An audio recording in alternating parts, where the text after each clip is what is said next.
ஒரு ஆள் இருந்தான், நிறைய பணம் சம்பாதிச்சான். ஆனால் செலவு பண்ண மனசு வரல, கருமி. அவன் என்ன பண்ணான், சேர்த்த பணம் பூராவையும் ஒரு மரத்தடியில் புதைச்சி வச்சுருந்தான். வாரத்துக்கு ஒரு தடவை அந்த மரத்தடிக்கு வருவான், புதைச்ச இடத்த ஆவலோடு பார்த்துக்கிட்டு இருப்பான். அதுக்கப்புறம் போயிடுவான். அவ்வளவுதான். ஒரு நாள் ஒரு திருடன் வந்தான். இவன் புதைச்சி வச்சுருந்ததெல்லாம் எடுத்துகிட்டு போட்டான். இது தெரிஞ்சு போச்சு. அந்த கருமி புலம்ப ஆரம்பிச்சிட்டான். இவன் புலம்பலை கேட்டதும் அக்கம் பக்கத்தில் இருந்தவங்கெல்லாம் ஓடி வந்தாங்க. என்ன விஷயம்னு விசாரித்தாங்க. இவன் சொன்னான். ஒரு பெரியவர் கேட்டார், ஏன்ப்பா வாரம் வந்து இந்த இடத்த பார்க்குறதாக சொன்னியே, எப்போவாவது இதில் இருக்கிற பணத்தை எடுத்து செலவு பண்ணியிருக்கியா அப்படின்னு கேட்டார். நான் அப்பப்போ வந்து அதை பார்க்குறது தான் வழக்கம், அதை தொட்டதே இல்லைன்னு அவன். சரி, அப்படின்னா இப்போவும் நீ அதே மாதிரி வாரம் ஒரு தடவை வந்து இந்த இடத்த பார்த்துட்டு போகலாமே அப்படின்னாராம் அந்த பெரியவர். அதுவும் சரிதானே, எவ்வளவு காலமானாலும் அவன் அந்த பணத்தை எடுத்து செலவு பண்ண போகிறதில்ல. அப்படி இருக்கிறப்ப உள்ளே பணம் இருந்தாலும் ஒன்று தான், இல்லாமல் போனாலும் ஒன்று தான். இதிலேருந்து என்ன புரியுதுன்னா, ஒருத்தர்கிட்ட இருக்கிற பணத்தை கொண்டு அவர் பணக்காரரா ஏழையா அப்படின்னு முடிவு செய்கிறது சரியில்லை. அந்த செல்வத்தை அனுபவிக்கிற திறன், பயன்படுத்துகிற திறன், அதை வச்சு தான் அவர் ஏழையா பணக்காரரா அப்படிங்கிறத நிர்ணயம் பண்ணணும். அதுதான் சரி. செலவு பண்ண தெரியாதவன் சேகரம் பண்ணிகிட்டே இருக்கிறதுனால என்ன பிரயோஜனம்? தலைமுடியே இல்லாதவன் தாராளமாக சீப்புகளை வாங்கி சேகரம் பண்ணுறது மாதிரி தானே இது. சில சமயம் செலவு பண்ண நாம் தயாராக இருந்தால் கூட அந்த செல்வம் நமக்கு பயன்படுறதில்ல. அரேபியாவில் ஒரு நகை வியாபாரி விலை உயர்ந்த முத்துக்களை எல்லாம் அவர் வச்சு வியாபாரம் பண்ணிகிட்டு இருந்தார். அவர் ஒரு சமயம் ஒரு பாலைவனம் வழியாக போயிட்டுருக்கிறார் ஒட்டகத்தில். அப்போது திடீர்னு கடுமையான புயல் வீச ஆரம்பிச்சுட்டுது. திசை தவறி இவர் எங்கேயோ வந்துட்டார். கூட வந்தவங்களையும் காணலை, எங்கே போனாங்களோ தெரியல. இவர் ரொம்ப பயந்து போய் அங்கே எங்கேயுமா அலைஞ்சு திரியிறார். வழியே தெரியல, பசி கடுமையாயிட்டுது. ஒட்டகத்து முதுகில் ஒரு மூட்டை இருந்தது, அதை பிரித்து பார்த்தார். உள்ளே ஏதாவது இருக்கான்னு தேடி பார்க்குறார். அது வரைக்கும் கண்ணில் தட்டுப்படாத அபூர்வமான ஒரு பை கண்ணில் பட்டுது. ஆஹா, அதில் ஏதாவது சாப்பிட்றதுக்கு இருக்கும் அப்படின்னு நினச்சி ஆவலாக அதை பிரித்து பார்க்குறார். அந்த பையில் விலை உயர்ந்த முத்துக்கள் நிறைய இருந்துதான். அப்போ தான் அவர் நினச்சாராம், விலை உயர்ந்த முத்துக்கள் கூட சாப்பிட்றதுக்கு உணவாக முடியாது அப்படிங்கிறத புரிஞ்சுக்கிட்டாராம். எந்த நேரத்தில் எது நமக்கு தேவையோ அது நமக்கு தாராளமாக கிடைக்கணும். அப்படி அது கிடைக்கிறதுக்கு நம்மக்கிட்ட இருக்கிற செல்வம் பயன்படணும். அது நமக்கும் பயன்படலாம், நம்ம மூலமாக அடுத்தவங்களுக்கும் பயன்படலாம். அதுதான் செல்வத்தின் பயன். ஒரு மரத்தடியில் ஒருத்தன் உட்காந்து அழுதுகிட்டு இருந்தான். அந்த பக்கமாக வந்த இன்னொருத்தன் ஏப்பா அழுதுகிட்டு இருக்கிறேன்னு கேட்டான். இந்த இடத்துல தான் பூமிக்கு அடியில் பணம் இருக்குது, புதைச்ச இடம் தெரியல, அதான் அழறேன் அப்படின்னா. நல்லா ஞாபகப்படுத்தி பாரு, எந்த இடத்துல புதைச்ச அப்படின்னு கேட்டான் இவன். அது எப்படி எனக்கு தெரியும், புதைச்சி வச்சிருக்கிறவன் நான் இல்லையே, எங்கள் எதிர்த்த வீட்டுக்காரன் அப்படின்னானா இவன். அந்த ஆள் என்னை கண்ணா பண்ணான்னு திட்டிவிட்டான் சார், அதை நினச்சா எனக்கு ரொம்ப வருத்தமாக இருக்குது அப்படின்னு சொல்லி கவலைப்பட்டார் ஒருத்தர். இதில் கவலைப்படுறதுக்கு என்ன இருக்குது அப்படின்னார் ஒரு பெரியவர். அவர் ஒரு மகான்.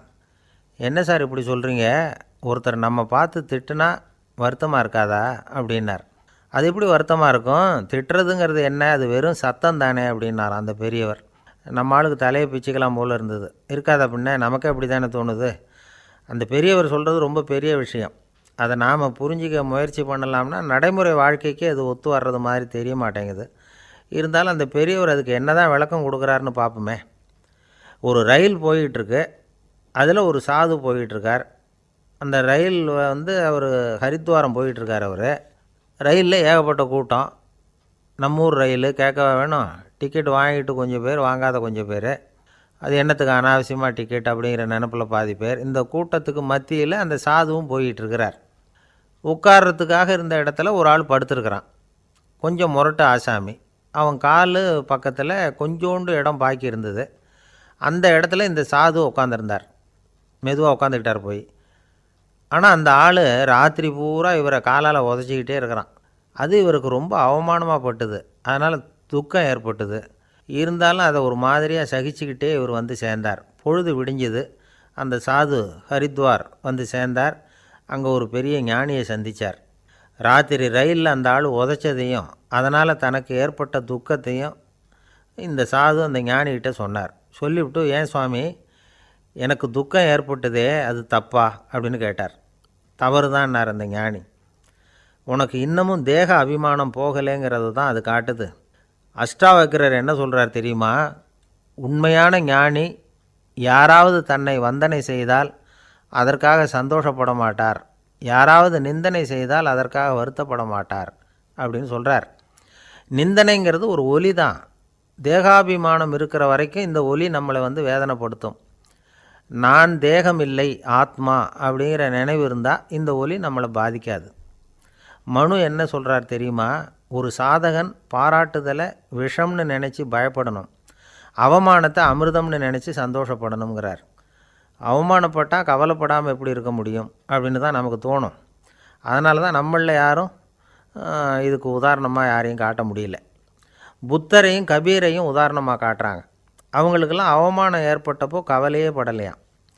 புத்தரை அவமானப்படுத்தணுங்கிறதுக்காக கௌசாம்பி ராணி ஒரு இளம் பெண்ணை கொலை பண்ணி சடலத்தை புத்தர் குடிசைக்கு முன்னாடி போட சொன்னார். போட்டாங்க. புத்தர் தான் அந்த பொண்ணை கெடுத்து கொலை பண்ணிவிட்டாருன்னு எல்லோரும் நினச்சாங்க. ஆனால் புத்தர் இதை பற்றி கவலையே படலை. அப்புறமா உண்மை தெரிஞ்சதும் புத்தர் புகழ் இன்னும் அதிகமாயிட்டுது. ஒரு பெரிய சபையில் ஒரு மோசமான பொண்ணு நுழைஞ்சி தனக்கும் கபீருக்கும் சம்பந்தம் உண்டுன்னு சொன்னான். கபீர் கவலைப்படலை. அவங்க மாதிரியெல்லாம் நாமளும் இருக்க கற்றுக்கணும். நிந்தனை, அபகீர்த்தி, அவமானம் எல்லாம் ஆண்டவன் கொடுக்குற பிரசாதம்னு நினைக்கணும் அப்படின்னு சொல்கிறார் அந்த ஞானி. இதை கேட்ட இந்த காலத்து ஆசாமி ஒருத்தர், நான் கூட அப்படி தான் சார், யாராவது அவமானப்படுத்தினா கவலைப்பட மாட்டேன். நேற்று கூட ஒருத்தர் என்ன பலார்னு அரைஞ்சுட்டார், நான் கொஞ்சம் கூட கவலைப்படலை, பேசாமல் வந்துட்டேன்னார். ஏன் அப்படி வந்துட்டீங்க அப்படின்னேன். அவர் அரைஞ்சதுலேயும் ஒரு அர்த்தம் இருந்தது, அதனால தான் அப்படி வந்துட்டேன்னார். ஏன் அரைஞ்சாருன்னு கேட்டேன். 10 வருஷத்துக்கு முன்னாடி 15 ரூபா அவர்கிட்ட கடன் வாங்கினேன், அதை கேட்டு கேட்டு பார்த்துட்டு கடைசியாக தான் அரைஞ்சார் அப்படின்னார். ஆண்டவனுடைய பிரசாதம் இவருக்கு அடிக்கடி கிடைக்கும் போல இருக்குது. பந்திக்கு முந்தர ஆசாமிகள் நம்மளில் பல பேர் உண்டு. அப்படி முந்தறதுக்கு கூட முயற்சி பண்ணுறவங்க நிறைய பேர் இருக்கிறாங்க. இதில் என்ன ஒரு விஷயம்னா, பந்திக்கு முந்தறது கூட தப்பு இல்லை. ஆனால் அப்படி ஒரு விருந்தில் ஆளாக போய் உட்காந்து சாப்பிட்டா கூட வெளியில் வர்றப்ப என்ன பெரிய விருந்து வச்சுட்டான், சாம்பாரில் உப்பு இல்லை, ரசத்தில் காரம் இல்லை அப்படின்னு குறை சொல்லிகிட்டே வர்றது இருக்குது பாருங்கள். அது சரியில்லை, நாகரிகமும் இல்லை. கல்யாண பத்திரிகையில் என்ன போட்டிருக்குது, என் பொண்ணுக்கும் இன்னார் பையனுக்கும் கல்யாணம், எல்லாரும் குடும்பத்தோடு வந்திருந்து மணமக்களை ஆசீர்வதிக்கணும், இப்படி தானே போட்டிருக்கோம். குடும்பத்தோடு விருந்து சாப்பிட்டு சாப்பாடு எப்படி இருக்குன்னு அபிப்பிராயம் சொல்லிவிட்டு போங்க அப்படின்னா போட்டிருக்கு கல்யாண பத்திரிகையில். ஒருத்தர் வீட்டு விசேஷத்துக்கு போயிருக்கோம்னா எவ்வளவோ அசௌகரியங்கள் நமக்கு ஏற்படலாம். ஏராளமான கூட்டம் வந்திருக்கும். எல்லாரையும் அவங்க தனித்தனியாக கவனிச்சிக்கிட்டு இருக்க முடியாது. நாம் தான் அனுசரித்து நடந்துக்கணும். நாமளாக போய் வாழ்த்த வேண்டியவங்களை வாழ்த்தி விட்டு சேரணும்.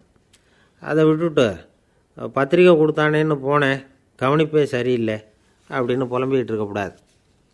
ஒரு விருந்துக்கு போனால் அங்கே எப்படி நடந்துக்கணும் அப்படிங்கிறத பற்றி கூட அனுபவசாலிகள் சில விவரங்கள்லாம் சொல்லியிருக்கிறாங்க. இந்த காலத்தில் கல்யாணம், பிறந்த நாள், அது இதுன்னு நிறைய விருந்துகள் நடக்குது. அதெல்லாம் எதுக்காக? மனித உறவுகளை வளர்த்துக்கிறதுக்காக தான், வேறு எதுக்கு? ஒரு விருந்துக்கு போனால் அமைதியாக பொறுமையாக போய் உட்காரணும். அடித்து பிடிச்சிக்கிட்டு இடத்த பிடிக்க போகிறேன் அப்படின்னு நிற்கக்கூடாது. முதல் பந்தி நடந்துக்கிட்டு இருந்தால் அது முடிஞ்சு இலை எடுத்து சுத்தம் பண்ணதுக்கு அப்புறம் போய் உட்கார்றது தான் நாகரீகம். இலை எடுக்கிறதுக்கு முன்னாடி அங்கே போய் உட்காந்தா நல்லா இருக்காது. நீங்கள் சாப்பிட்டுட்டு உட்காந்துருக்கீங்களா, சாப்பிட்றதுக்கு உட்காந்துருக்கீங்களா, பார்க்குறவங்களுக்கு சந்தேகம் வந்துடும். அதே மாதிரி இலையில் எல்லா ஐட்டமும் பரிமாறினதுக்கு அப்புறம் சாப்பிட ஆரம்பிக்கணும். ஒவ்வொரு ஐட்டமாக வைக்க வைக்க நாம் பாட்டுக்கு எடுத்து உள்ளே தள்ளிகிட்டே இருந்தோம்னா எதை வச்சோம் எதை வைக்கலன்னு பரிமாறினவரே குழம்பி போயிடுவார். ஏன்னா எப்போ பார்த்தாலும் இலை காலியாகவே இருக்கும். சாப்பிட்றப்போ உங்கள் சாப்பாட்டையே நீங்கள் கவனிக்கணும். அடுத்தவங்க இலையில் என்ன இருக்குது, பக்கத்தில் இருக்கிறவர் எதை அதிகமாக சாப்பிட்றார், இதெல்லாம் நமக்கு என்னத்துக்கு? எல்லோரும் சாப்பிட்டு முடிக்கிற வரைக்கும் பொறுமையாக இருக்கிறது தான் நல்லது. நீங்கள் மட்டும் திடீர்னு பாதியில் எழுந்திரிச்சு பக்கத்தில் இருக்கிறவங்களுக்கு சங்கடமாக இருக்குமேங்கிறதெல்லாம் யோசிக்காமல் நீங்கள் பாட்டு எழுந்திரிச்சு போகக்கூடாது. பக்கத்தில் உள்ளவங்க உங்களை எழுந்திரிக்க சொன்னால் எழுந்திரிச்சு போகலாம். விருந்துகளில் சாப்பாட்டை வீணாக்கிறதே ஒரு நாகரிகமாக போட்டுது இந்த காலத்தில். சாப்பாட்டுக்கே கஷ்டப்பட்டுக்கிட்டு பல பேர் இந்த உலகத்தில் இருக்கிறப்போ சாப்பாட்டை வீணாக்கிறது எவ்வளோ பெரிய மோசங்கிறத நினச்சி பார்க்கணும். வேணுங்கிற அளவுக்கு கேட்டு வாங்கி சாப்பிட்றது தான் முறை. விருந்தில் இந்த பஃபே அப்படின்னு சொல்லி ஒரு முறை சொல்கிறாங்கல்ல, அதாவது உணவு வகைகளையெல்லாம் பொதுவாக ஒரு இடத்துல வச்சுடுறது, நமக்கு தேவையானதை நாமே எடுத்து ஒரு தட்டில் போட்டுக்கிட்டு சாப்பிட வேண்டியது. இதில் கூட சில பேர் தேவைக்கு அதிகமாக எடுத்து போட்டுக்கிட்டு வீணாக்குறாங்க. சில சமயம் கடைசியாக சாப்பிட போகிறவங்களுக்கு எல்லா ஐட்டமும் கிடைக்காம போகலாம். அதை போய் பெருசு பண்ணிகிட்டு இருக்கக்கூடாது. என்ன சார் இந்த அளவுக்கு கூடவா நாகரிகம் தெரியாமல் இருக்கிறோம், இதை போய் பெருசாக சொல்ல வந்துட்டீங்களே அப்படின்னு நினைக்கலாம். ஒருத்தர் 2 பேருக்கு இந்த விவரம் தேவைப்படலாம். அவங்க காதலையும் இது விழட்டுமேங்கிறதுக்காக தான் இது. ஒரு பெரிய கல்யாண விருந்து நடந்துக்கிட்டு இருந்தது. விருந்து மண்டபத்து வாசலில் ஒருத்தர் நின்றுக்கிட்டு வர்றவங்களையெல்லாம் ரொம்ப மரியாதையாக வணங்கி உள்ளே அனுப்பி வச்சுக்கிட்டு இருந்தார். எப்படி தெரியுமா? வர்றவங்க கையெல்லாம் பிடிச்சி முத்தம் கொடுத்து அதுக்கப்புறம் உள்ளே அனுப்பி வச்சுக்கிட்டு இருந்தாராம். கூட்டம்லாம் முடிஞ்சதுக்கப்புறம் அவர்கிட்ட போய் கேட்டிருக்கிறாங்க, சார் நானும் எவ்வளவோ விருந்துகளுக்கு போயிருக்கிறேன், இருந்தாலும் இவ்வளவு மரியாதையாக வர்றவங்க கைக்கெல்லாம் முத்தம் கொடுத்து வரவேற்கிறத இங்கே தான் பார்க்குறேன் அப்படின்னு சொன்னாங்க. அதுக்கு அவர் சொன்னார், அட போங்க சார், நான் முத்தம் கொடுக்கல, முந்தின பந்திக்கு சாப்பிட்டவங்களே அடுத்த பந்திக்கும் வர்றாங்களான்னு மோந்து பார்த்து அனுப்பி வச்சுக்கிட்டு இருந்தேன் அப்படின்னார். ஒரு ஆள் அசையாமல் கிடக்கிறார். அவர் இருக்காரா போயிட்டாராங்கிறத எப்படி முடிவு பண்ணுறோம்? அவர் மூக்குக்கு முன்னாடி புறங்கையை வச்சு பார்க்குறோம், மூச்சு வருதா இல்லையா அப்படிங்கிறத கண்டுபிடிக்கிறதுக்காக. மூச்சுங்கிறது அவ்வளவு முக்கியமான ஒரு விஷயம். சுவாசம் இல்லைன்னா எதுவுமே இல்லை. நம்ம பூமி இருக்க அது கூட சுவாசிக்குதுங்கிறத சோவியத் விஞ்ஞானிகள் கண்டுபிடிச்சிருக்கிறாங்க. பூமிக்கு மேலே இருக்கிற மண் அடுக்கில் காற்றில் உள்ள ஆக்சிஜன் ஆக்சிகரணம் அடையுது அப்படின்னு தான் இதுவரைக்கும் எல்லோரும் நம்பிக்கிட்டு இருந்தாங்க. ஆனால் இப்போ என்ன கண்டுபிடிச்சிருக்கிறாங்கன்னா, அந்த ஆக்சிஜன் பூமிக்குள்ளே 1 கிலோமீட்டர் ஆழம் வரைக்கும் ஊடுருவி போகுதான். பூமிக்குள்ளே 2 பக்கமும் பல கிலோமீட்டர் வரைக்கும் பரவுதான். பூமிக்குள்ளே இருக்கிற நீர்நிலை அடுக்குகள் தான் நுரையீரல் செய்கிற வேலையை செய்யுதான். நம்ம உடம்புல நுரையீரல் இல்லைன்னா ஒன்றும் நடக்காது. ஒரு மரத்தை தலைகீழாக தொங்க போட்டால் எப்படி இருக்கும் அப்படி யோசிச்சு பாருங்கள். அப்படி தான் இதுவும், நுரையீரலும் அப்படி தான் இருக்கும். வலது பக்கம் ஒன்று, இடது பக்கம் ஒன்று. வலது பக்கம் நுரையீரல் கொஞ்சம் பெருசாக இருக்கும், நுட்பமான நரம்பு குழாய்கள் அதில் இருக்கும். கோடிக்கணக்கான நுண்ணிய குழாய்களை வச்சுக்கிட்டு தான் அது வேலை செய்யுது. 25 கோடி குழாய்கள் இருக்கும். அதை அப்படியே முழுசாக பிரித்து பரப்புனா ஒரு டென்னிஸ் கோர்ட்டில் பாதி பரப்பளவு இருக்குமா. நுரையீரல் நிறம் கருஞ்சிவப்பு தான். புகை அதிகமாக உள்ளே போச்சுன்னா அது கருப்பாயிடுது. காற்றுல உள்ள பிராணவாயுவை இது இழுத்து எடுத்துக்கிட்டு ரத்தத்தை சுத்தப்படுத்துகிற முக்கியமான வேலையை இது செய்யுது. அசுத்த காற்றை வெளியில் அனுப்பி வச்சுருது. ஒருத்தர் வேகமாக ஓடி வரார், அவருக்கு மூச்சு இறைக்கும்.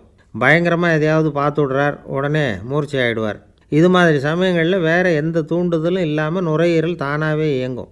இப்படி ஒரு அவசியம் ஏற்படுறப்போ இயக்கத்தை தூண்டி விடுற முக்கியமான இணைப்பு மூளைக்கு கீழே முதுகு எலும்புக்கு மேற்பகுதியில் இருக்குது. அது உடனே சுவாசத்துக்கு அவசர உதவியை கொடுக்குது. இப்போ ஒருத்தர் பேசாமல் உட்காந்துருக்கார். இந்த சமயத்தில் அவருக்கு 1 பங்கு காற்று தேவைப்படுதுன்னு வச்சுக்கோங்க.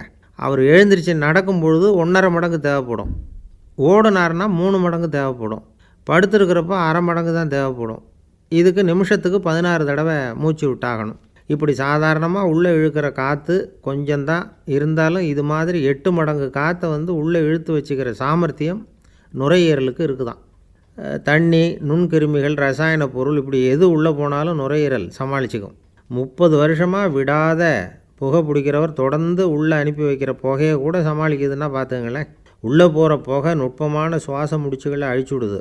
கறி புகை அது மேலே படிஞ்சு உபயோகம் இல்லாமல் பண்ணிவிடுது. ஆனாலும் தேவைக்கு அதிகமாக 8 மடங்கு கூடுதலாக சுவாச முடிச்சுகள் நம்ம உடம்புக்குள்ளே இருக்கிறதுனால சமாளிக்க முடியுது. சமாளிக்க முடியலன்னா சில சமயம் மூச்சு திணறும். அதை ஒரு எச்சரிக்கையாக எடுத்துக்கிட்டு புகை பிடிக்கிற பழக்கத்தை விட்டுடணும். அதுதான் நல்லது. ஆனால் அப்படி யார் விடுறது? இணை பிரியாத 2 நண்பர்கள் இருந்தாங்களாம். 2 பேரும் விடாமல் சிகரெட்டு குடிக்கிறவங்க. அதில் ஒருத்தன் செத்து போட்டான். இன்னொருத்தன் அதுக்கப்புறம் 2 சிகரெட்டாக குடிக்க ஆரம்பித்தானா. ஏன் இப்படி பண்ணுறேன்னு கேட்டிருக்காங்க. நான் 1 சிகரெட்டு தான் குடிக்கிறேன், செத்து போன என்னுடைய ஃப்ரெண்டு இருக்கானே செத்து போனவன், அவனுக்காக இன்னொரு சிகரெட்டு குடிக்கிறேன் அப்படின்னு நானா. இது ரொம்ப ஆபத்து, விட்டுடு அப்படின்னு சொல்லியிருக்காங்க. சரின்னு ஒத்துக்கிட்டான். ஆனால் அதுக்கப்புறமும் 1 சிகரெட் வீதமாக குடிச்சிக்கிட்டே இருந்தான்.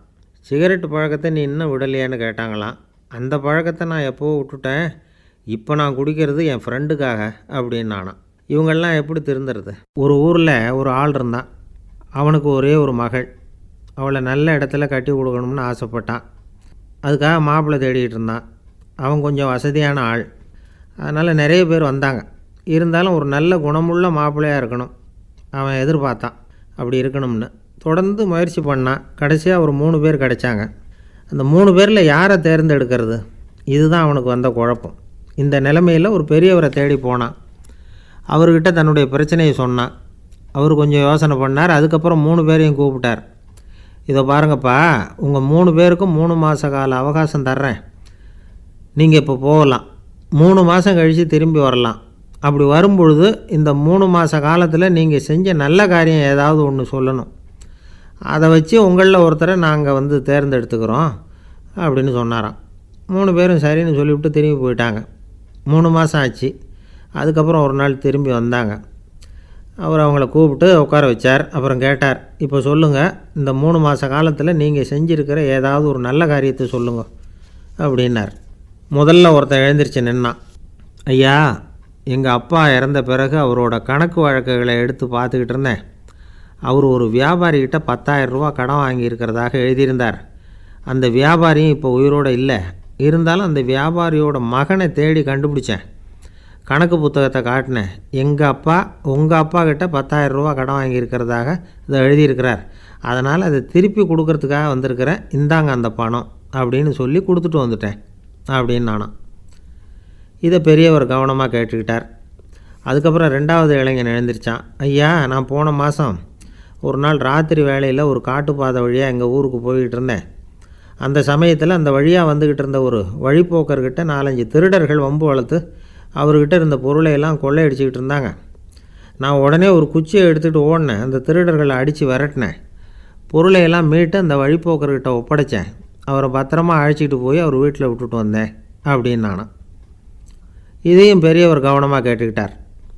அடுத்தபடியாக 3வது இளைஞன் எழுந்திரிச்சான். ஐயா, போன மாதம் ஒரு நாள் நான் ஒரு மலைப்பாதை வழியாக போய்கிட்டு இருந்தேன். மலைப்பாதை விளிம்பில் ஒரு மதகு கட்டை, அது மேலே ஒரு ஆள் படுத்து தூங்கிட்டு இருந்தான்.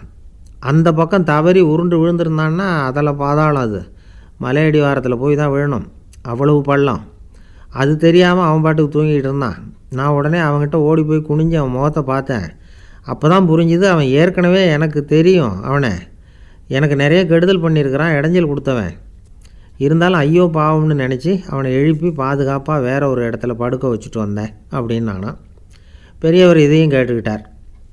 அதுக்கப்புறம் அவங்க 3 பேரையும் பார்த்து, நீங்கள் போகலாம், நாங்கள் யோசித்து முடிவு பண்ணி உங்களுக்கு சொல்லி அனுப்புகிறோம் அப்படின்னாராம். அந்த இளைஞர்கள் புறப்பட்டு போயிட்டாங்க. அதுக்கப்புறம் அந்த பெண்ணோட அப்பாவை பார்த்து சொன்னார், இந்த 3 பேருமே நல்ல பிள்ளைங்க தான், அதில் ஒன்றும் சந்தேகம் இல்லை. இருந்தாலும் இந்த 3 பேர் செஞ்ச செயல்களையும் ஒப்பிட்டு பார்க்க வேண்டியிருக்கு. முதல் இளைஞன் நேர்மைக்கு எடுத்துக்காட்டாக விளங்குறான். இந்த காலத்தில் இது மாதிரி இளைஞர்களை பார்க்குறது ரொம்ப கஷ்டம்தான். இருந்தாலும் அவன் கடமையை தான் செஞ்சான். 2வது இளைஞன் நல்ல வீரன், தைரியசாலி. ஒரு வீரன் எதை செய்யணுமோ அதைத்தான் இவன் செஞ்சான்.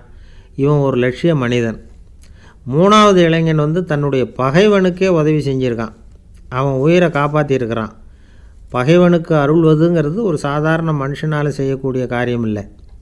பகையை மறக்கிறதும் பகைவனுக்கு அருள்வதும் தெய்வீக பண்புகள். அதனால் இவனையே உன்னுடைய மகளுக்கு ஏற்ற மாப்பிள்ளையாக தேர்ந்தெடுக்கலாம் அப்படின்னு சொன்னாங்களாம். ஒரு நல்ல நாளில் அவங்களுக்கு திருமணம் நல்ல விதமாக நடந்து முடிஞ்சுதான். இது சுவாமி சின்மயானந்தர் சொல்லியிருக்கிற ஒரு கதை. இதிலேருந்து நாம் புரிந்து கொள்ள வேண்டிய ஒரு கருத்து, நமக்கு கெடுதல் பண்ணவங்களுக்கும் நாம் நல்லது செய்யணும். ஆனால் நடைமுறையில் அப்படி நம்மளால் செய்ய முடியறதில்ல. அதுதான் சிக்கல். நம்மால் ஒருத்தங்கிட்ட கேட்டேன், ஏண்டா உன்னுடைய பகைவன் ஒருத்தன் அது மாதிரி ஒரு மலைப்பாதை மதகு கட்டையில் படுத்திருந்தா உடனே நீ என்ன நினைப்ப அப்படின்னு கேட்டோம். இது ஒரு அருமையான சந்தர்ப்பம்னு நினைப்பேன் அப்படின்னா. எதுக்குன்னு கேட்டோம். அவனை அந்த பக்கமாக உருட்டி கீழே தள்ளுறதுக்கு அப்படின்னா. ஒரு அரசனும் அமைச்சரும் ஒரு நாள் ரொம்ப சாவகாசமாக பேசிக்கிட்டு இருந்தாங்களாம். அரசன் அமைச்சரை பார்த்து ஒரு கேள்வி கேட்டிருக்கார். ஏங்க அமைச்சரே, ஆசை இல்லாத ஒரு மனுஷனால் இருக்க முடியுமா அப்படின்னு. ஏன் முடியாது, துறவி அப்படிங்கிறவங்கெல்லாம் அப்படிப்பட்டவங்க தானே அப்படின்னாராம் அமைச்சர். அவங்கெல்லாம் உண்மையிலேயே ஆசையை விட்டவங்க தானா அப்படின்னு கேட்டாராம் ராஜா. அப்படி தான் இருக்கணும் அப்படின்னாராம் அமைச்சர். அப்படின்னா ஆசையே இல்லாத ஒரு உண்மையான துறவியை நான் பார்க்கணுமேன்னார். அது என்ன பிரமாதம், அதுக்கு நான் ஏற்பாடு பண்ணுறேன் அப்படின்னு விட்டார் இவர்.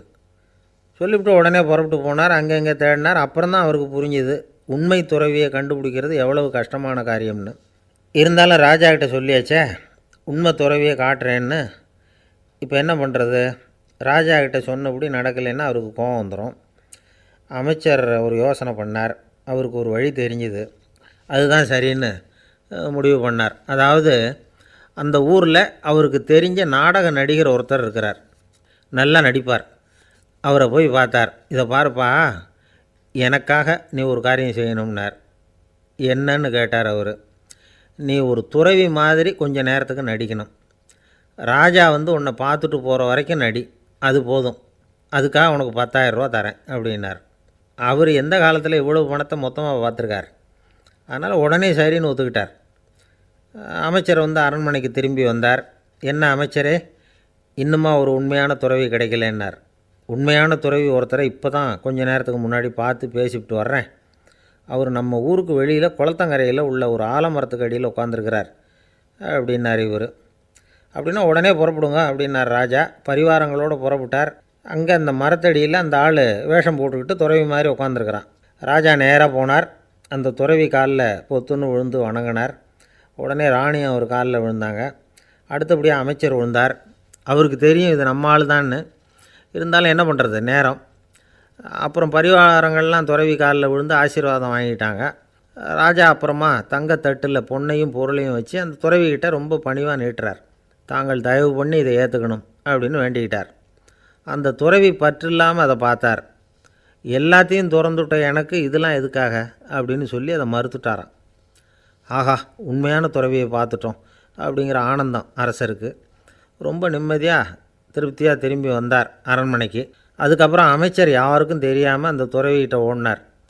சொன்ன பிரகாரம் பணத்தை நீட்டினார். இந்தப்பா, நான் உங்ககிட்ட சொன்னபடி 10,000 ரூபா பணம் எடுத்துக்கோ அப்படின்னார். அந்த ஆள் ராஜா கிட்ட சொன்னது மாதிரியே எல்லாத்தையும் திறந்துவிட்ட எனக்கு இதெல்லாம் எதுக்காக வேணாம் அப்படின்னு விட்டாரான்.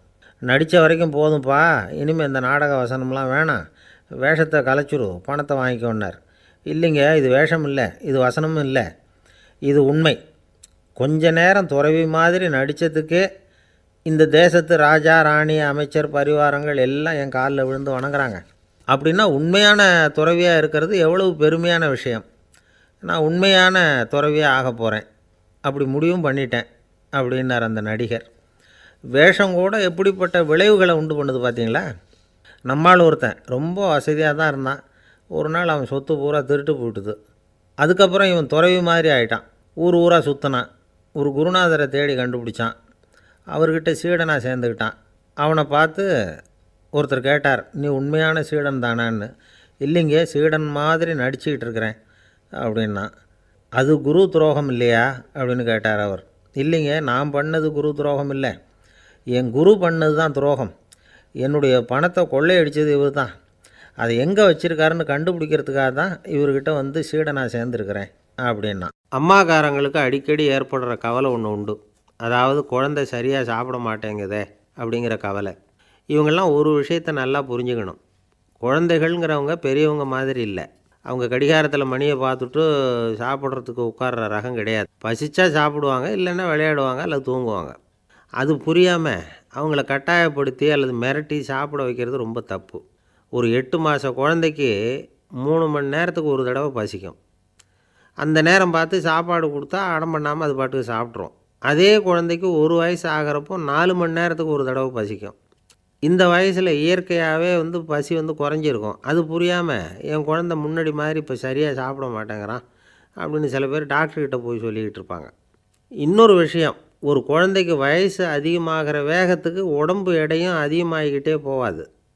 உடம்பு எடை அதிகமாகிற வேகம் குறைஞ்சிக்கிட்டே வரும். 6 மாத குழந்தைக்கு ஒரு வாரத்தில் 150 கிராம் எடை கூடும். ஒரு வயசில் வாரத்துக்கு 71 கிராம் எடை கூடும். இது புரியாமல் அதிகமாக சாப்பாட்டை கொடுத்து குழந்தைய கஷ்டப்படுத்தக்கூடாது. ஏன்னா அளவுக்கு மீறின உணவு அஜீரணத்தை உண்டு பண்ணிவிடும். குழந்தைக்கு ஒரு தட்டில் கொஞ்சமாக ஆகாரத்தை வச்சு கொண்டுகிட்டு போய் கொடுக்கணும். மலை மாதிரி குவிச்சு வச்சா அதை பார்த்ததுமே பசி அடங்கி போயிடும். அடித்து மிரட்டி பயமுறுத்தி குழந்தைய சாப்பிட வைக்கிற பழக்கம் இருக்குது பாருங்கள், அதுக்கு ஃபுட் ஃபோர்ஸிங் அப்படின்னு பேர். இப்படி பண்ணினா குழந்தைக்கு சாப்பாட்டில் விருப்பம் குறைஞ்சிரும், அதை கண்டாவே வெறுக்க ஆரம்பிச்சிடும். அது மாதிரி உளம் சார்ந்த பசி குறைவு, சைக்கோஜெனிக் அனோரெக்சியா, அது ஏற்படுமா. சாப்பாடுங்கிறதே ஒரு தண்டனை மாதிரி தோணும். குழந்தைகளுக்கு பிடிச்ச மாதிரியான ஆகாரத்தை கொடுக்கணும். சத்து அதிகம் இருக்குங்கிறதுக்காக அதுக்கு பிடிக்காத ஆகாரத்தை கொடுத்து கட்டாயப்படுத்தக்கூடாது. குழந்தைகளுக்கு 2 வயசு ஆகிறப்போ இயற்கையாகவே எதிர்மறை குணம் உண்டாகும். அதாவது அந்த எதிர்மறையாக பேசுகிறது. இது மாதிரி சமயங்களில் நாம் என்ன சொல்கிறோமோ அதுக்கு நேர்மாறாக நடந்துக்கும். ஏட்டிக்கு போட்டி. சாப்பிட சொன்னால் விளையாட போகும், விளையாட சொன்னால் சாப்பாடு கேட்கும். இதை புரிஞ்சுக்கிட்டு நடந்துக்கணும். குழந்தை சொன்ன பேச்சை கேட்கலேன்னு கோவப்படக்கூடாது. குழந்தை வளர வளர பிடிவாத குணம் வர்றது சகஜம். கேட்டதை வாங்கி கொடுத்தா தான் சாப்பிடுவேன் அப்படின்னு பிடிவாதம் பண்ணும். வாங்கி கொடுத்துடுறது தான் உத்தமம். நீங்களும் அதுக்கிட்ட பிடிவாதம் பண்ணிகிட்டு இருக்கக்கூடாது. ஏன்னா கேட்டது கிடைக்கலையேங்கிற ஏமாற்றம் கூட குழந்தையோட பசியை குறைச்சிரும். கேட்டது கிடைச்சிட்டா பசி அதிகமாகும். கொடுத்ததை மலமலன்னு சாப்பிட்றோம். குழந்தைகளுக்கு கண்ட நேரத்தில் சாப்பிட்றதுக்கு எதையாவது வாங்கி கொடுத்துக்கிட்டு இருந்தால் சாப்பாட்டு நேரத்தில் சாப்பிடாமல் அடம் பண்ண ஆரம்பிச்சிடும். பள்ளிக்கூடம் போகிற பிள்ளைங்க காலை உணவை சரியாக சாப்பிட மாட்டாங்க. அச்சம், அவசரம், பரபரப்பு இதெல்லாம் தான் காரணம். பள்ளிக்கு புறப்படுறதுக்கு ஒரு 3/4 மணி நேரத்துக்கு முன்னாடியே சாப்பாடு போட்டுருங்க, அது சரியாக போடும். படிக்கிற குழந்தைகள் உடல் சோர்வு, மனச்சோர்வு இது காரணமாக கூட சாப்பிட மறுக்கிறது உண்டு. இப்போ உதாரணமாக சாயந்தரம் விளையாடி விட்டு வீட்டுக்கு வந்ததும் சாப்பிட சொன்னால் வேணாம்பாங்க. இது உடல் சோர்வு. ரொம்ப நேரம் வீட்டு பாடங்களை செஞ்சு முடித்த கையோடு சாப்பிட சொன்னாலும் அவங்களால சரியாக சாப்பிட முடியாது. இது உளச்சோர்வு, அதாவது மனச்சோர்வு. இதை தவிர குழந்தைகளுக்கு உடல்நலக்குறைவு ஏற்பட்டால் கூட சாப்பிட மறுக்கிறது உண்டு. சில மருந்து மாத்திரைகள் கூட பசியை குறைச்சிரும். அதனால் சரியாக தெரிஞ்சுக்கிட்டு குழந்தைகளை சாப்பிட வைக்கணும். அது புரியாமல் கையில் சாப்பாட்டு தட்டை வச்சுக்கிட்டு குழந்தைகளை விரட்டிக்கிட்டு அலையக்கூடாது. ஒரு சின்ன பையன் சொன்னான், எங்கள் அம்மா சாப்பாடு போடுறது தெரிஞ்சால் நான் உடனே வீட்டை விட்டு வெளியில் ஓடி போடுவேன் அப்படின்னா. ஏன் அப்படி பண்ணுறேன்னு கேட்டோம். எங்கள் அப்பா கூட அது மாதிரி தான் சார் பண்ணுவார் அப்படிங்கிறான். ஒருத்தர் மனசில் நிம்மதி இல்லாமல் உட்காந்துருந்தார். என்ன சார் விஷயம் அப்படின்னு விசாரித்தேன். அகலக்கால் வச்சுட்டேன், அதுதான் அவதிப்படுறேன்னார். விவரமாக சொல்லுங்கன்னேன். வீடு கட்டணும்னு ஆரம்பித்தேன், வேலை பாதியிலேயே நிற்கிது, கையில் பணம் இல்லை அப்படின்னார். இது மாதிரி ஆசாமிகள் பல பேரை நீங்கள் பார்த்துருக்கலாம். இவங்கெல்லாம் சுலபமாக மன அழுத்தத்துக்கு ஆளாயிடுறாங்க. மன உளைச்சல், அதாவது ஸ்ட்ரெஸ் அப்படின்னு சொல்கிறோமே, அதுக்கு அடிப்படையான சில காரணங்கள் உண்டு. அதாவது மிகையாக திட்டமிடுதல் அப்படிங்கிறதும் ஒரு முக்கியமான காரணம். நடைமுறை சாத்தியம் என்னங்கிறத மனசில் வச்சுக்கிட்டு எந்த திட்டத்தையும் தீட்டணும், அப்போ தான் அது சரியாக வரும். 2வது காரணம் என்ன தெரியுமா? ஒரே நேரத்தில் பல்வேறு செயல்களில் ஈடுபடுறது. தொலைபேசியில் பேசிக்கிட்டே கையில் இருக்கிற கடிதத்தை படிச்சுக்கிட்டே எதிரில் உட்காந்துக்கிட்டு இருக்கிறவருக்கும் அப்பப்போ பதில் சொல்லிக்கிட்டு மனசில் பல்வேறு சிந்தனைகளை அப்படியே ஓட விட்டுக்கிட்டு இருக்கிறது, இதுவும் மன அழுத்தத்தை உண்டாக்குது. 3வது காரணம், எதிலேயும் வெற்றி மட்டும் எதிர்பார்க்குற ஒருதலைப்பட்சமான ஆர்வம். நாம் தொட்டதெல்லாம் வெற்றியாகவே முடியணும் அப்படின்னு எதிர்பார்க்குறவங்க ஏதாவது ஒன்றில் தோல்வியை கண்டால் தோண்டு போயிடுறாங்க. எப்படியும் முடியலாம்ங்கிற எண்ணம் ஏற்கனவே நமக்குள்ளே இருந்துட்டுதுன்னா அந்த அவஸ்தை வராது. அதனால் அதுவும் நம்ம வளர்த்து கொள்ள வேண்டிய ஒரு குணம். மன உளைச்சல் ஏற்படுறதுக்கு இன்னொரு காரணம், எதையும் வேகமாக செஞ்சுடணும் அப்படிங்கிற துடிப்பு. அந்த துடிப்பே மனசை அழுத்த ஆரம்பிச்சிடும். எந்த ஒரு காரியத்திலையும் தாமதமோ இடையூறோ ஏற்பட்டால் அதை பொறுத்துக்கிற மனப்போக்கம் வேணும். அது இல்லாதவங்க அழுத்தத்துக்கு ஆளாயிடுறாங்க. சில பேர் வேலைன்னு எந்த நேரம் பார்த்தாலும் வேலையே கதின்னு கிடப்பாங்க. பொழுதுபோக்குக்கோ உடற்பயிற்சிக்கோ குடும்பத்தில் உள்ளவங்க அல்லது நண்பர்கள் கூட கலந்துரையாடவோ கொஞ்சம் கூட நேரம் ஒதுக்க மாட்டாங்க. இந்த சுபாவம் மன அழுத்தத்தை உண்டு பண்ணும். இதையெல்லாம் புரிஞ்சுக்கிட்டு அதிலிருந்து விடுபடுறது எப்படின்னு யோசிக்கணும். வல்லுநர்கள் இது தொடர்பாக சில யோசனைகளை சொல்லி வச்சுருக்கிறாங்க. அது என்னென்னா, வாழ்க்கைங்கிறது பிரச்சனைகளால் பின்னப்பட்ட ஒன்று. அது எப்போவுமே முடிவடையாத ஒரு தொடர்கதை அப்படிங்கிறத முதல்ல நாம் புரிஞ்சுக்கணும். ஒரே நேரத்தில் ஒரு காரியத்தில் மட்டுமே நாம் கவனம் செலுத்தணும். அடுத்தவங்க காரியத்தில் தலையிடக்கூடாது.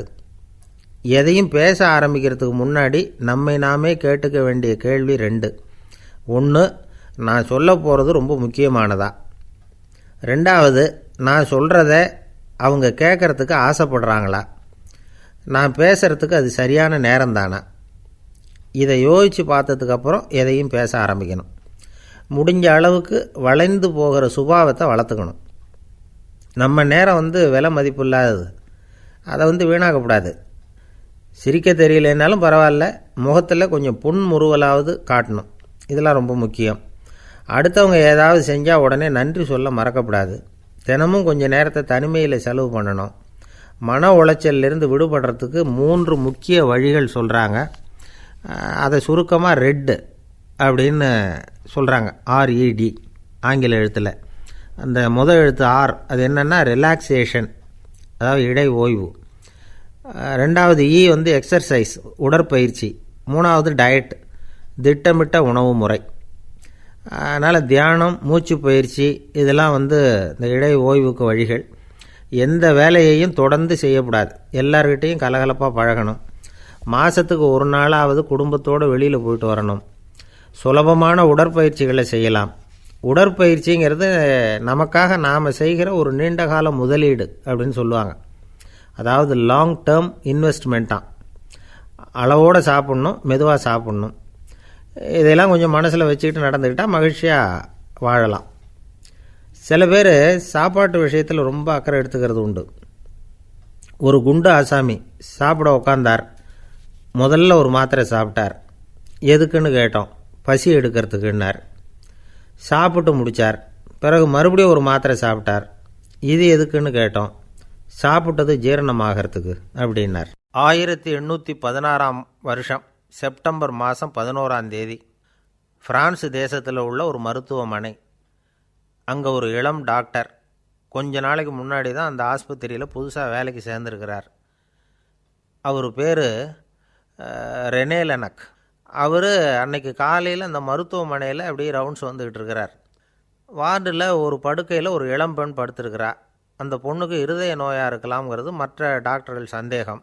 அந்த காலத்துல ஒருத்தருடைய இருதய துடிப்பை தெரிஞ்சுக்கணும்னா நோயாளியின் மார்பில் டாக்டர் வந்து காதை வச்சு பார்த்து தான் தெரிஞ்சுக்கிறது வழக்கம். ஆனால் இந்த பெண்ணும் வந்து இளம் பெண், அந்த டாக்டரும் புதுசாக சேர்ந்துருக்கிறவர். அதனால் பரிசோதனை பண்ண தயங்கினார். கொஞ்ச நேரம் யோசனை பண்ணார். திடீர்னு ஒரு ஞாபகம் வந்தது அவருக்கு. அதாவது அன்றைக்கி விடியற் காலையில் தோட்டத்தில் அப்படி வாக்கிங் போயிட்டு இருந்தப்போ சின்ன பசங்கள்லாம் ஒரு மரக்கட்டையை வச்சு விளையாடிக்கிட்டு இருந்தாங்களாம். அதை இவர் பார்த்துருக்கிறார். அது என்ன விளையாட்டுனா, ஒரு நீளமான மரப்பலகை, அதில் ஒரு முனையில் ஒரு பையன் தன்னுடைய காதை வச்சுக்கிட்டு இருக்கிறான். மறுமுனையில் இன்னொரு பையன் அந்த மரப்பலகையை ஒரு ஆணியால் கீறிக்கிட்டு இருக்கிறான். ஒரு முனையில் ஆணியால் கீறும் பொழுது மறுமுனையில் காதை வச்சிருக்கிற பையனுக்கு அந்த சத்தம் துல்லியமாக கேட்குது. அந்த டாக்டருக்கு காலையில் பார்த்த இந்த விளையாட்டு ஞாபகத்துக்கு வந்துட்டுது. உடனே என்ன பண்ணார் தெரியுமா? ஒரு நீளமான காகிதத்தை எடுத்தார். அதை அப்படியே உருளை மாதிரி உருட்டினார். ஒரு முனையை அந்த நோயாளியின் மார்பில் இடது பக்கம் வச்சார். இன்னொரு முனையில் தன்னுடைய காதை வச்சார். என்ன ஆச்சரியம்! நோயாளியின் மார்பில் நேரடியாக காதை வச்சு கேட்குறத விட துல்லியமாக கேட்டுது இதய துடிப்பு. இதய துடிப்பு மட்டும் இல்லை, மூச்சு இழுத்து விடுறது, திரவ பொருள்களின் அசைவு, எல்லா சத்தமும் தெளிவாக கேட்குது. கிரேக்க மொழியில் ஸ்டெத்தாஸ் அப்படின்னா மார்பு, ஸ்கோப்பின் அப்படின்னா பார்ப்பதுன்னு அர்த்தம். அதனால் டாக்டர் ரெனே லெனக் தான் கண்டுபிடிச்ச கருவிக்கு ஸ்டெத்தஸ்கோப் அப்படின்னு பேர் வச்சார். அவரே வந்து முதல் மாடலையும் செஞ்சார். அளவு ரொம்ப பெருசாக இருந்தது. சுலபமாக எடுத்துகிட்டு போகிறது கஷ்டம். அது அவ்வளோ கஷ்டமாக இருந்தது அது. அதனால் அவரே அதை அப்புறம் 2 பிரிவாக தயார் பண்ணார். இது 2 துண்டையும் டாக்டர் தன்னோட கோட்டு பாக்கெட்டில் வச்சுக்கலாம். தேவைப்படுறப்ப எடுத்து ஒன்றா சேர்த்துக்கலாம். இப்படி தான் அவர் ஆரம்பத்தில் பண்ணார். தன்னுடைய இந்த கண்டுபிடிப்பை பற்றி அவர் ஒரு புத்தகம் எழுதினார். நிறைய விற்றுது. புகழும் பணமும் சேர்ந்தது. பணமும் புகழும் வந்து சேர்ந்தது மாதிரியே அவருக்கு ஒரு நோயும் வந்து சேர்ந்தது. அது என்ன நோயின்னு கண்டுபிடிக்கிறதுக்கும் அவர் கண்டுபிடிச்ச கருவி தான் உபயோகப்பட்டு தான். அவரே அதை கண்டுபிடிச்சார். அவருக்கு வந்திருந்தது காச நோய். 1826 வருஷம் ஆகஸ்ட் மாதம் 13 உலகத்தின் முதல் ஸ்டெதஸ்கோப்பை கண்டுபிடிச்ச டாக்டர் ரெனே லெனக் காலமானார். அவர் சாகிறதுக்கு முன்னாடி மரத்தால் செஞ்சு வச்சுருந்த ஸ்டெதஸ்கோப்பை தனக்கு வேண்டியப்பட்ட ஒரு டாக்டர்கிட்ட கொடுத்து, என்னுடைய சொத்துக்கள்லேயே ரொம்ப வசந்தது அப்படின்னு சொன்னாராம். அதுக்கப்புறம் 3 வெள்ளைக்காரங்க சேர்ந்து இந்த கருவியில் சில மாற்றங்களை பண்ணாங்க. ஆனால் 1829 லண்டனில் டாக்டர் நிக்கோலஸுங்கிறவர் ஒரு காதால் இதய துடிப்பை கேட்குறத விட டாக்டர் 2 காதாலையும் கேட்குறது தான் சரியாக இருக்கும் அப்படின்னு ஒரு கருத்தை வெளியிட்டார்.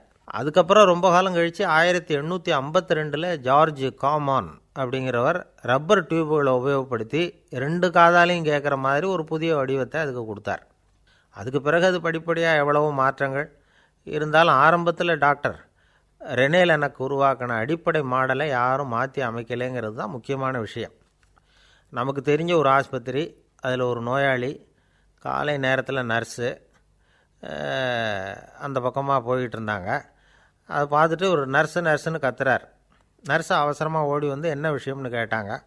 சிஸ்டர், இங்கே பாருங்கள், உங்கள் டாக்டரை என் நெஞ்சில் அவர் காதை வச்சு கேட்டுக்கிட்டு இருக்கிறார் அப்படின்னார் நோயாளி. சிஸ்டர் பதட்டப்படாமல், அதனால் என்ன, இந்த டாக்டர் பழமையான விஷயங்களில் ரொம்ப நம்பிக்கை உள்ளவர், அதனால் ஸ்டெதாஸ்கோப்பை உபயோகப்படுத்தாமல் காதை வச்சு கேட்குறார், அது ஒன்றும் தப்பு இல்லை அப்படின்னாங்களாம். ஐயோ, அதுக்காக இல்லை சிஸ்டர், இவர் என் நெஞ்சு மேலே தலையை வச்சது நேற்று ராத்திரி 9 மணி, இப்போ விடிஞ்சு போச்சு, இன்னமும் தலையை எடுக்கவே இல்லை, அதுக்காக தான் சந்தேகப்பட்டு உங்களை கூப்பிட்றேன் அப்படின்னாராம். இந்த உலகத்தில் எல்லாருக்கும் மகிழ்ச்சி தரக்கூடிய ஒரு பொருள் எது? இது ஒரு முக்கியமான கேள்வி. இந்த கேள்விக்கு பொருத்தமான ஒரு பதிலை உங்களால் சொல்ல முடியுமா? அதாவது கொஞ்சம் யோசித்து பார்த்தா பணம்னு சொல்லலாமா? இப்போ கையில் காசு இல்லாதவங்ககிட்ட ஒரு 10 ரூபாயை கொடுத்தா அது அவனுக்கு சந்தோஷத்தை கொடுக்கும். ஏற்கனவே வருமான வரி பிரச்சனையில் சிக்கி இருக்கிறவர்கிட்ட இன்னும் கொஞ்சம் பணம் இந்தாங்கன்னு சொல்லி கொடுத்தோம்னா அது அவருக்கு சங்கடத்தை தான் கொடுக்கும். அதனால் அந்த கேள்விக்கு பணங்கிறது பொருத்தமான பதிலாக இருக்க முடியாது. கேள்வி என்னென்னா, இந்த உலகத்தில் எல்லாருக்கும் மகிழ்ச்சி தரக்கூடிய ஒரு பொருள் எது? சரி, இனிப்புன்னு சொல்லலாமா? ஏன்னா எல்லாருக்கும் இனிக்க தானே செய்யும். அதுலேயும் ஒரு சிக்கல் இருக்குது. சர்க்கரை வியாதிக்காரங்களுக்கு அது என்ன சந்தோஷத்தையாக கொடுக்கும்? ஆக எல்லாருக்கும் வேறுபாடு எதுவும் இல்லாமல் மகிழ்ச்சியை கொடுக்கக்கூடியது வேறு ஏதோ ஒன்று இருக்குது. அது என்னன்னு கண்டுபிடிக்கணும். அதுதான் இன்றைக்கி தகவல். இப்போ அதை கண்டுபிடிக்கணும்னா இந்த கதையை கேட்கணும். அது என்ன கதைன்னா, ஒரு ஊரில் ஒரு ராஜா இருந்தார். அவருக்கும் இதே சந்தேகம் வந்துட்டுது. அதாவது எல்லாருக்கும் இன்பம் தரக்கூடிய பொருள் எது அப்படின்னு. இதுக்கு பதில் தெரிஞ்சுக்கிறதுக்கு ஆசைப்பட்டார். சரி, அதுக்கு என்ன செய்யலாம்னு யோசனை பண்ணார். நாட்டு மக்களுக்கு பகிரங்கமாக ஒரு அறிவிப்பு கொடுத்தார். நம்ம நாட்டு மக்கள் இன்பம் தரக்கூடிய பொருள் எதுன்னு நினைக்கிறாங்களோ அதை கொண்டுக்கிட்டு வந்து அரண்மனையில் உள்ள கண்காட்சி மண்டபத்தில் வைக்கலாம். அப்படி அவங்க வைக்கிற பொருள்களில் எது எல்லாருக்கும் இன்பம் தரக்கூடியதாக இருக்குமோ அதை வச்சவருக்கு 1000 பொற்காசுகள் பரிசு அப்படின்னு அறிவிப்பு கொடுத்துட்டார். ஜனங்கள் இந்த அறிவிப்பை கேட்டாங்க.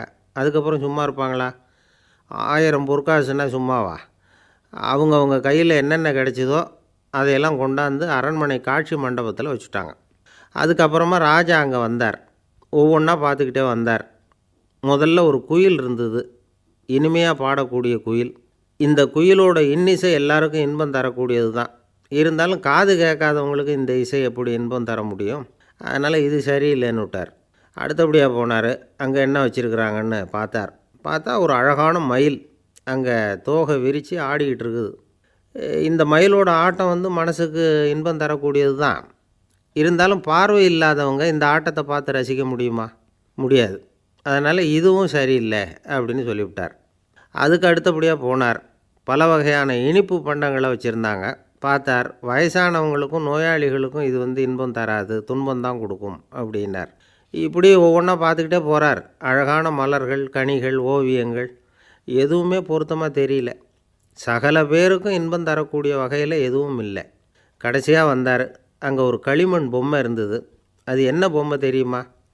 பசியால் வாடி இருக்கிற ஒருத்தருக்கு ஒரு அம்மா இனிமையாக பேசிக்கிட்டு சோறு போடுறது மாதிரி அந்த பொம்மையை செஞ்சுருந்தாங்க. அதுக்கு கீழே அன்பு அப்படின்னு எழுதியிருந்தது. ராஜா பளிச்சுன்னு ஒரு முடிவுக்கு வந்தார். அந்த பொம்மையை செஞ்ச சிற்பியை வரவழைச்சார், பரிசு கொடுத்தார். அன்பு ஒன்று தான் எல்லாருக்கும் இன்பம் அளிக்கக்கூடிய பொருள். காது கேட்காதவங்களும் அதை கேட்க முடியும், பார்வை இல்லாதவங்களும் அதை பார்க்க முடியும், குழந்தைகளும் அதை உணர முடியும் அப்படின்னு அதுக்கு விளக்கம் கொடுத்தார் அந்த மன்னர். இந்த உலகத்தில் எல்லாருக்கும் மகிழ்ச்சி தரக்கூடிய ஒரு பொருள் அன்பு தான். அதை புரிஞ்சுக்கிட்டு தான் சில கணவன்மார்கள் மனைவி பேரில் ரொம்ப அன்பை காட்டிக்கிறது வழக்கம்.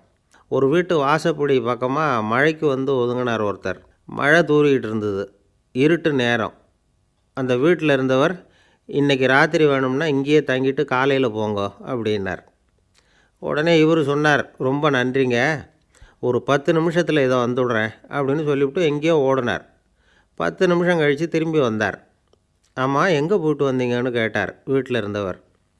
நேராக எங்கள் வீட்டுக்கு போய் மனைவிக்கிட்ட இன்றைக்கி ராத்திரி இங்கேயே தங்கிக்கிறேன்னு சொல்லிவிட்டு வந்துவிட்டேன் அப்படின்னார் அவர். அன்பில் இது ஒரு ரகம்.